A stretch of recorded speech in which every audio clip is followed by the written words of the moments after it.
America is home to 33 million small businesses, the beating heart of communities across the country. And proof that the American dream is still alive.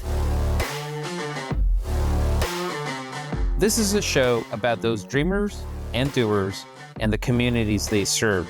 Their real life stories. Their struggles and successes. Their grit, determination, and passion. And the people who fight to keep their American dream alive. I'm Alfredo Ortiz. I'm Elaine Parker. And it's time for another episode of Main Street Matters, America's small business megaphone. Hi, everyone, and welcome back to another episode of Main Street Matters, America's small business megaphone. I'm Elaine Parker, the president of the Job Creators Network Foundation, and today we are rejoined by Antoni. EJ is a research fellow at the Heritage Foundation, and today we're going to dive into the economy since we're finally getting some numbers today. Hey, EJ, great to see you again. Lane, great to be back. Well, very anticipated 60-day-old numbers almost, 45-day-old numbers came in today, the jobs numbers. 119,000 jobs came in. I mean, is there anything to even make of it since it's such old data? Elaine, that's a great point. This was the most highly anticipated out-of-date jobs numbers of our lifetime, right? Unfortunately, yeah, the data is very stale. A lot of people, in fact, are choosing to look at things like the latest weekly jobs numbers instead to try to get a better feel of which way the economy is going. And you know, not only that, but we have a lot of private sector data too. Truflation, which, full disclosure, I'm an advisory board member there. They actually are putting out not only a monthly inflation index of their own now, but they're even putting out a jobs report too. And sure enough, if you look at not just what the BLS numbers are doing, but the BLS numbers after all the revisions that they constantly have to do, the Truflation numbers are coming in pretty darn accurate. And so I think what we've seen this year, including with the government shutdown, has been people increasingly looking elsewhere and not looking at these official reports from the government, unfortunately. Tell us about Truflation. I'm not familiar with it. Sure. So Truflation was started originally with inflation metrics, not looking at jobs numbers specifically, but instead trying to figure out what's really going on with prices. And the founders essentially looked at the way that we collect, process, and disseminate inflation data through the government and realized there's got to be a better way to do this. And sure enough, you know, BLS, they'll look at several thousand prices over the course of a month. They collect prices in the beginning, towards the middle, and towards the end of each month. So it's several thousand observations. Truflation has literally millions of observations a day. They contract with a lot of different companies, whether those are retailers or otherwise, to get real live, real-time price data. And Elaine, what that does is it essentially allows them to figure out what is inflation doing, not even just on a monthly basis or a weekly basis, but literally a daily basis. You can compare what was inflation today versus a year ago today. And so it's much more granular data, and it's also much more accurate, so much so that you can even use the Truflation data to predict where the future BLS data is going to come in. Because again, with it being available on a daily basis, you get it in a much more timely manner than you get the inflation numbers. So that's the inflation side of the story. And then just recently, we even launched a jobs report, a monthly jobs report figure. And it's not just Truflation in the job space either. We've seen ADP putting out increasingly more timely metrics where they're not just doing once a month, but you can even get a 4-week moving average that's available every week. Paychex, Paychex. A lot of your listeners are probably very familiar with that payroll processing company because they really focus exclusively on small businesses. They put out a monthly index now as well. So again, the government has failed to deliver accurate data in a timely manner consistently. And now we're seeing a lot of private sector actors kind of filling that gap, which is nice because whether you're a big business or a small business, you need accurate data, right? Even the government does for making policy decisions. So again, it's really nice to see that we are increasingly having other people move into that space and provide us with the numbers we need.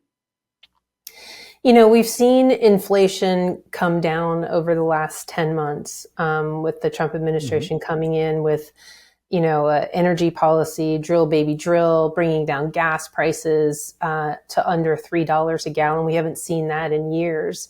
And I don't think we saw it below $3 a gallon the entire Biden administration, and went as high as $5 a gallon. So, we're seeing the inflation numbers come down. We're seeing the cost of gas come down. We've seen groceries come down somewhat, but come down in terms of the rate of their increase. And we still have this affordability crisis because it's not connecting with average Americans. And no matter what we tell them, and this is what happened in the Biden administration, no matter what they said, people still felt like they were falling behind.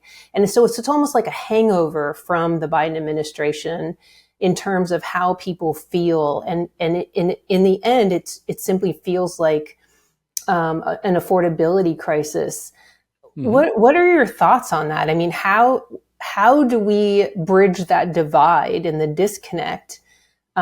Because prices may not come down. I mean, we may have to look at just growing our way out of this in terms of higher wages.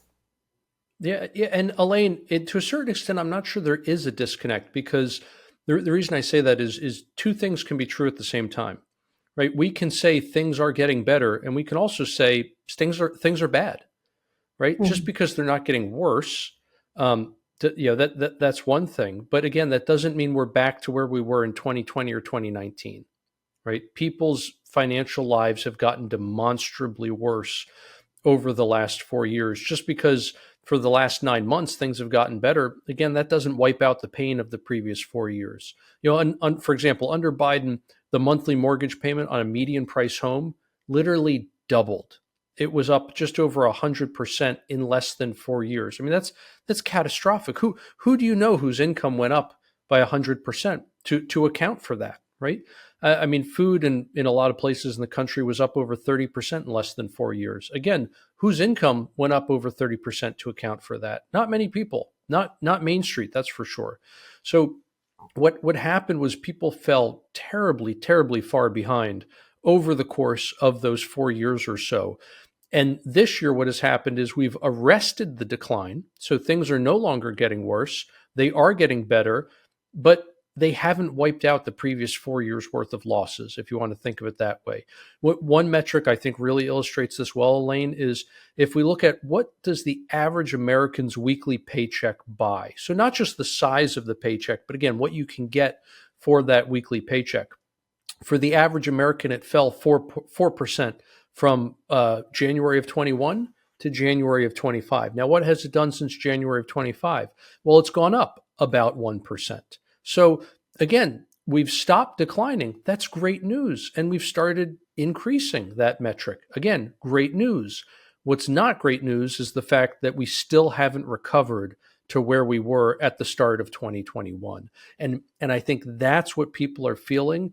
And that's what they are articulating when we hear them say they're not satisfied with the economy, that they disapprove of current conditions. I would too, because again, I'm still not where I was just a few years ago. And that's unacceptable in America. So I think you really hit the nail on the head with growth. A lot of these prices are not going to come down. Some of them certainly have, but the key is going to be growing incomes faster than prices. And again, that's what we've seen so far this year. We have seen earnings growth outpace inflation. Great news, because for the previous 4 years it was exactly the opposite. But we're going to need a heck of a lot more of that in order to make up all the ground that we lost. Again, it's not to say it's not doable. Look at what Reagan did. I mean, my goodness, Reagan came in after the disaster that was Carter, and before him, I mean, Carter was, there were a slew of disasters, right? It wasn't just Carter. We had several failures and several big public policy failures over, you could say, really the whole decade before Reagan. But what Reagan did was he completely reversed the situation. And within several years, he was able to not only get Americans back to where they were before, but to elevate our standard of livings even higher.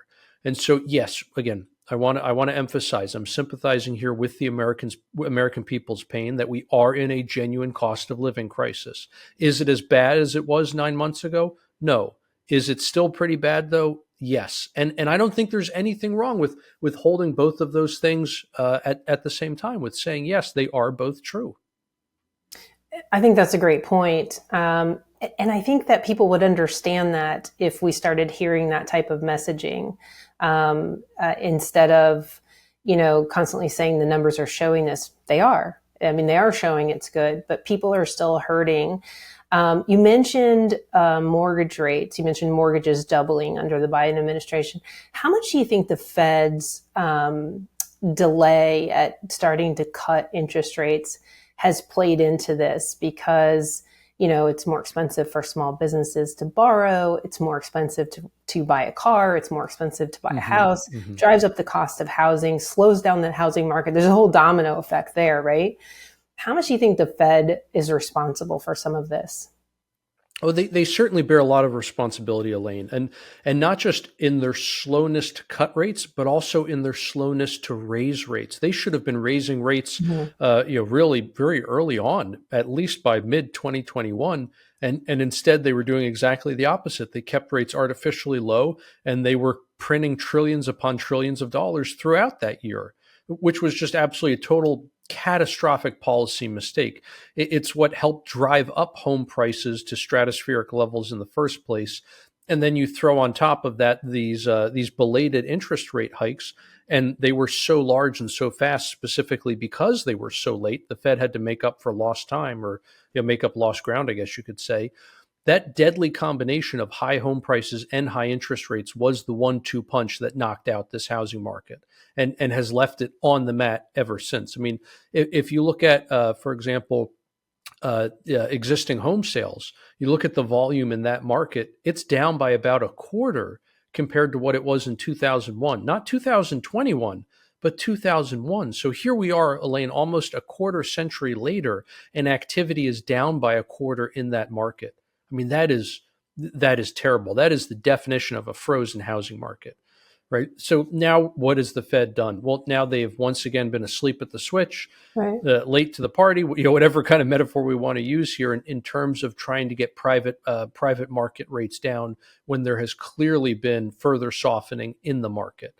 Now, part of the reason for that, though, that people need to understand is that the Fed doesn't operate under the monetary rules that they did for basically a whole century.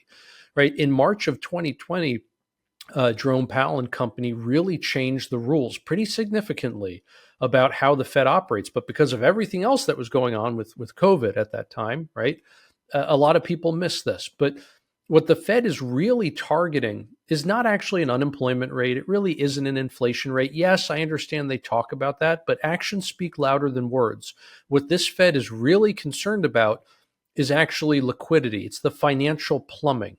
It's bank reserves, specifically bank reserves relative to several other metrics. And once those metrics, or once those ratios, I should say, get outside of the Fed's comfort zone, the Fed is forced to act, regardless of what's happening with inflation, regardless of what's happening with the unemployment rate. And that's what we've seen very recently, where they announced they're going to end Q2, which is quantitative easing, a fancy way of saying they're extinguishing money by running off the balance sheet. That's going to end December 1st. And shortly thereafter, mark my words, it's going to have to be followed by QE, or quantitative easing, where the Fed goes back to creating money, growing the balance sheet. And so again, it doesn't matter what's going on with inflation, what's going on with unemployment. The market is basically forcing the Fed's hand because they've given up all these different monetary tools and kind of painted themselves into a corner here. And one of the really destructive things about this, Elaine, and this is where I know it sounds very wonky, but this is where the rubber meets the road for your podcast viewers here, is the fact that what the Fed has done is they've set up this bizarre system where banks are choosing to lend money to the Fed instead of lending it to the private market. So if you want a loan today, you have to compete in the loanable funds market with the Federal Reserve, because banks can park money at the Fed and get a risk-free rate of return for doing so. Why on earth would a bank lend to you instead as a private business? let's say you need credit every month for inventory management, right? Why on earth would a bank lend to you when they can lend to the Fed again and get a risk-free rate of return? The only reason they would is if you offer to pay the bank more in interest than the Fed does. And so the Fed has created this artificial floor on interest rates. And it's not just small business, it's big business. It's the Treasury, for crying out loud. Elaine, why are we paying so much right now in order to refinance the debt? We're paying so much in interest in part because there is an artificial floor on interest. In other words, interest can't go below that because of the Fed's practices today. And so it's not just a matter of the Fed needs to cut or raise its benchmark interest rate. The Fed needs to fundamentally reverse this monetary framework that it has built, because again, what it is doing is fundamentally increasing the cost of capital for your viewers. It's making it so that, let's say they want to get a loan to build a new factory or build a new retail space, or they just need a loan for inventory management, whatever, it doesn't matter. They are artificially paying more because of what Powell and company have been doing at the Fed. It almost sounds like they're putting their foot on the gas and the brake at the same time. Exactly. That's a great way of saying it. Yep.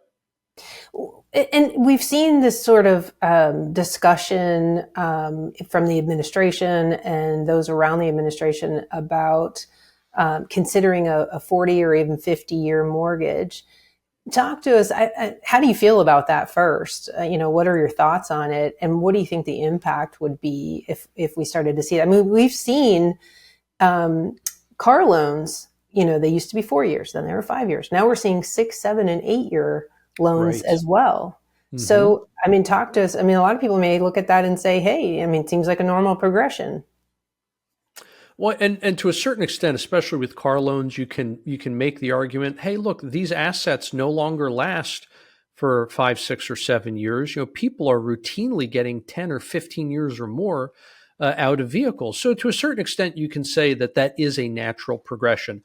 At the same time, I think you can make the opposite case that it's going to be an unnatural progression, because this is an asset it's a depreciating asset. Let me put it that way, right? Mm-hmm. This is something that is going down in value over time, very clearly. And barring these one-off situations like COVID, where the used car market exploded because supply was artificially constrained, right?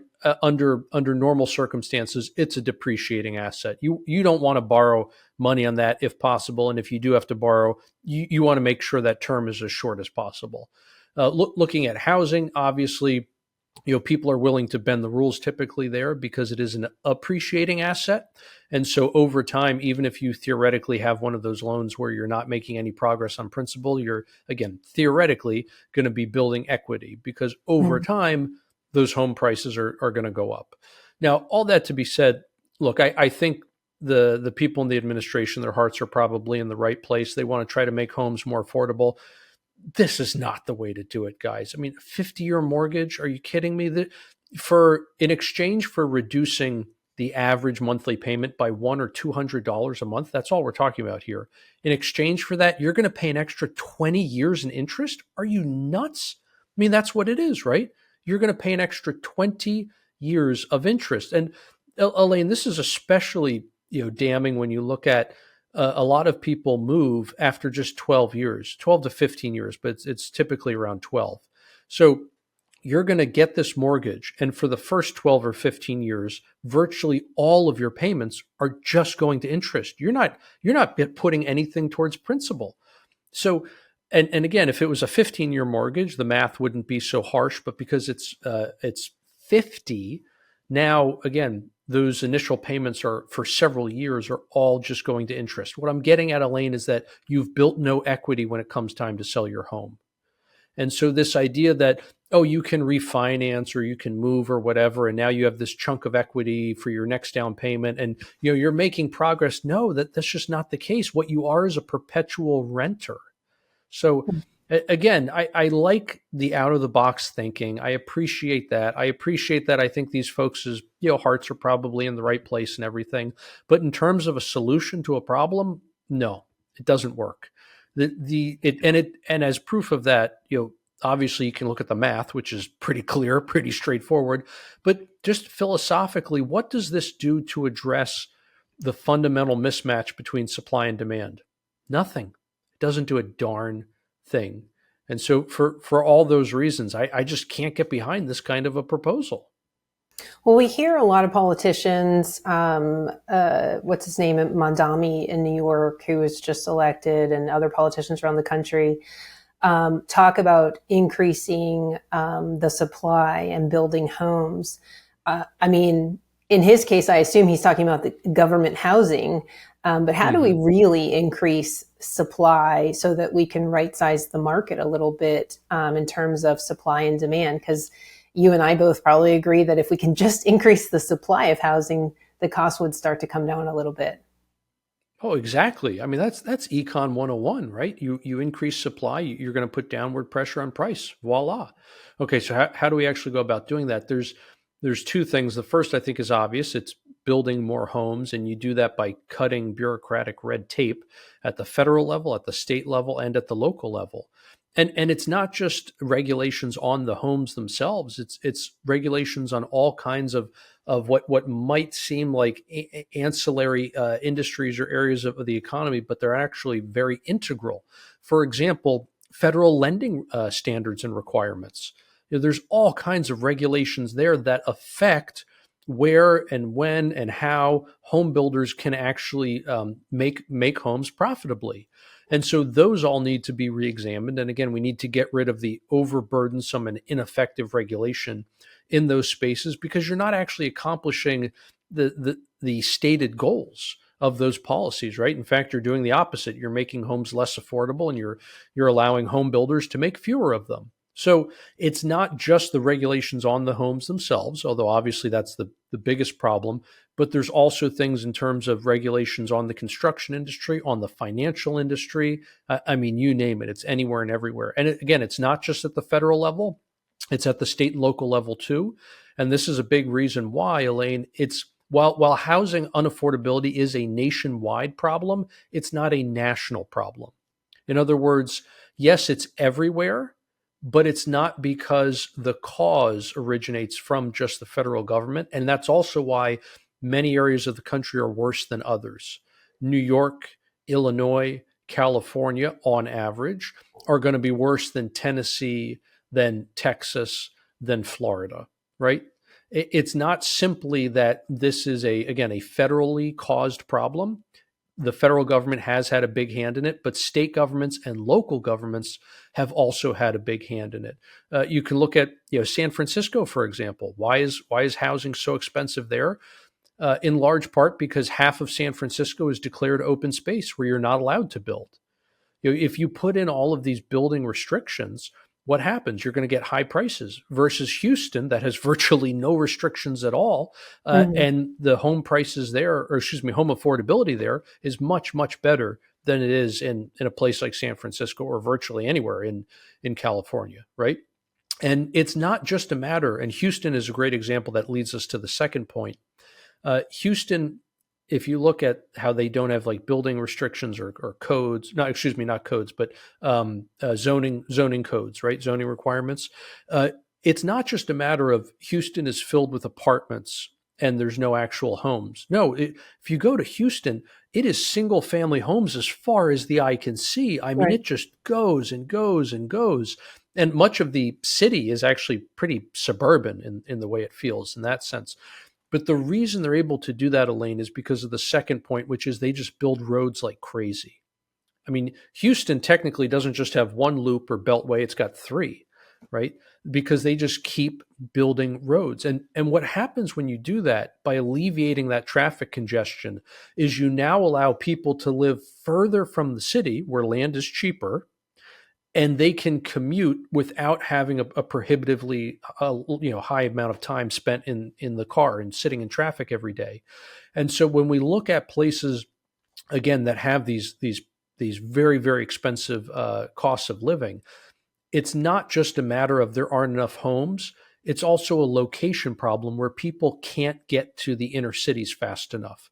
So build more homes, yes, but also build more roads, because Right. that's going to expand the areas in which you can build those homes. And all of a sudden you open up a lot of markets that previously just wouldn't have worked for folks, because I don't want to sit in traffic for 2 hours one way commuting, right? But if it's only an hour because you've alleviated that traffic congestion, well, now we're talking. How does we're going into the holiday season right now, and people are looking at, how do I afford Christmas? How do I afford Thanksgiving dinner? Um, we have probably the highest credit card debt we've ever seen. I believe it's over $1 trillion outstanding. Hmm. Lowest Right. savings rates we've seen in years.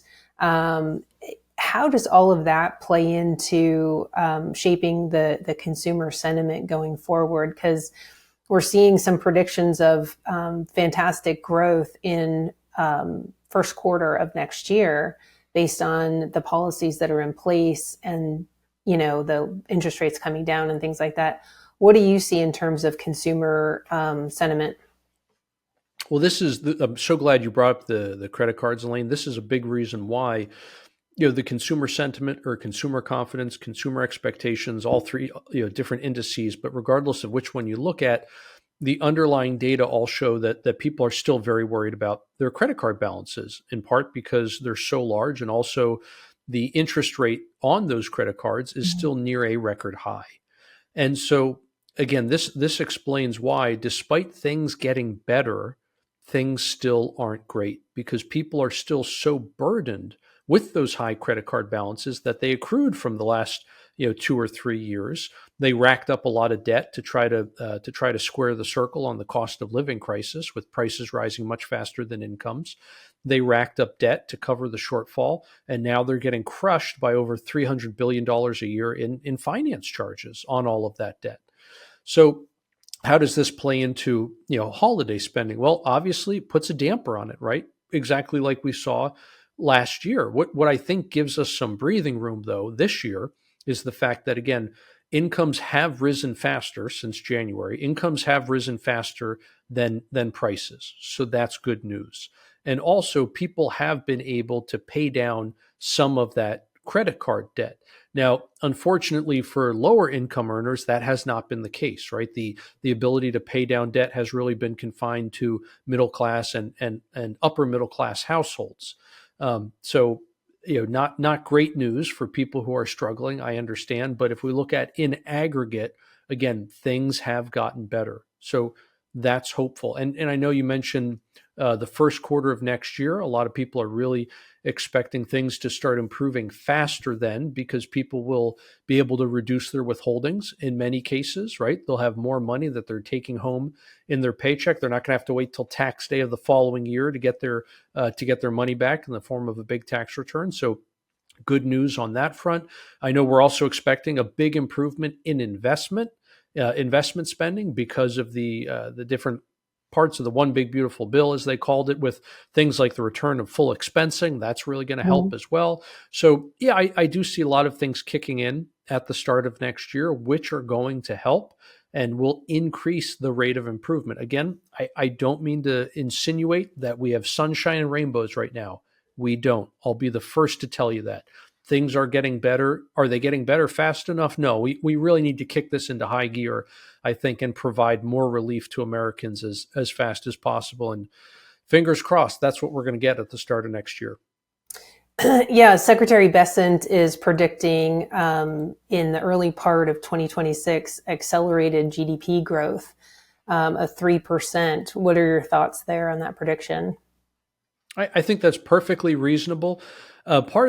Part of why GDP has been so incredibly volatile so far this year has been all of the disruptions to international trade. In the first quarter, because of the tariff announcements, there were tons of people, I should say, in anticipation of the tariff announcements. There were lots of people front running tariffs, in other words, importing as much as they could before the tariffs took effect. In the second quarter, we saw exactly the opposite. All these people had massive inventories to work through of foreign inputs, whether those were finished products or raw materials. And so people just stopped importing. So you had this basically big drop in GDP because of the timing there with the import markets, right? Things can get counted as imports before they get counted as consumption or investment. So just the way the math works out, it ended up causing a big drop in GDP initially and then a huge increase in GDP. But by the third quarter, we're probably past that. And the latest forecast from the Atlanta Fed, I believe, had GDP at 4.2% for the third quarter. So a very healthy increase. We're probably looking at somewhere around 3% for the fourth quarter. And then, for the first quarter of next year, I think 3% again is perfectly reasonable given the increases in incomes relative to prices. That's going to help boost consumer spending. The big increases in investment, again, that adds to GDP. The wild fluctuations in international trade are probably done at that point, so not much of an impact there, and probably not much of an impact, if any, from government, which in the first half of this year was actually shrinking. Government purchases, that part of GDP was actually shrinking, and that dragged down the overall headline. So while it's not good for the numbers, it is good for the broader economy because getting government out of the way means small businesses especially have much more room to grow and flourish. You and I have talked many times about the passage of the Big Beautiful Bill, which made the Tax Cuts and Jobs Act permanent, and averted essentially a $4.5 trillion tax increase on the American people. But the Ways and Means is predicting that the 2026 tax refunds are projected to be the largest ever because of some of the new provisions that were included, bringing back the immediate expensing that you referenced, the standard deduction being made permanent, the doubling of the standard deduction, the no tax on tips, no tax on overtime, no tax on Social Security, boosting the child tax credit, that we're going to see one of the largest tax refunds for the American people, which obviously we start to see that tax day is April 15th. Do you think we're going to see an even bigger increase in consumer spending after that? I do, absolutely. And some of that, again, this is another thing the Treasury Secretary has been talking about. Some of that increase will actually probably start in January because people are going to change their withholdings and they're going to be able to see that, if their tax professional or if their HR department is worth their salt, they're going to be able to see that their withholdings should be reduced. In other words, they can keep more of their money because of these different changes. And quite a few people change their withholdings every year. I mean, think about it. If you have any kind of major life event, like marriage or divorce or having a child or changing a job, whatever the case may be, you're typically looking at your withholdings again and a lot of times changing them. So I think, yes, you are going to see a big boost in consumer spending because of those returns. But I don't think we're going to have to wait until April 15th to get all of it. I think you are going to get some of it pretty early on in 2026. So, again, good news there. But to your point, Elaine, yeah, you see the biggest increase probably when all those tax returns come in.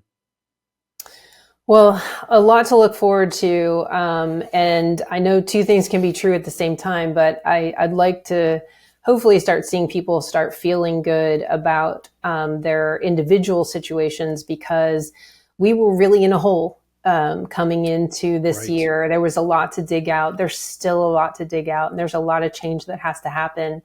But focusing on that affordability crisis so that Americans believe that the administration is working in their best interest, which I believe they are.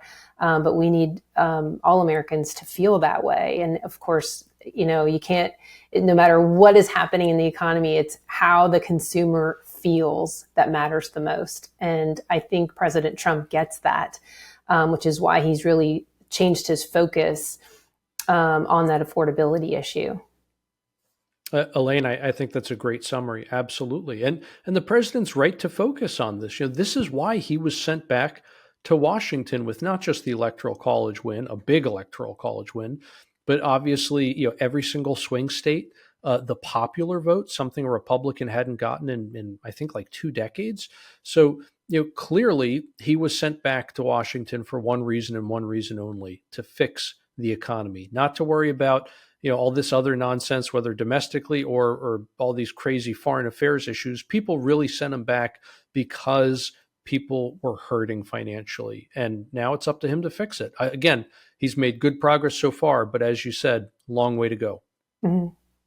Well, EJ, thank you so much for joining us. Where can people go to find out about what you're working on or read about what you're working on?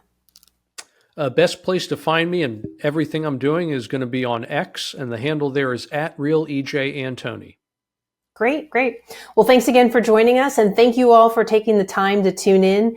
Main Street Matters is part of the Salem Podcast Network. New episodes debut every Wednesday and Friday. You can subscribe to the show wherever you get your podcast from, and we'll be back soon with another episode. Bye for now.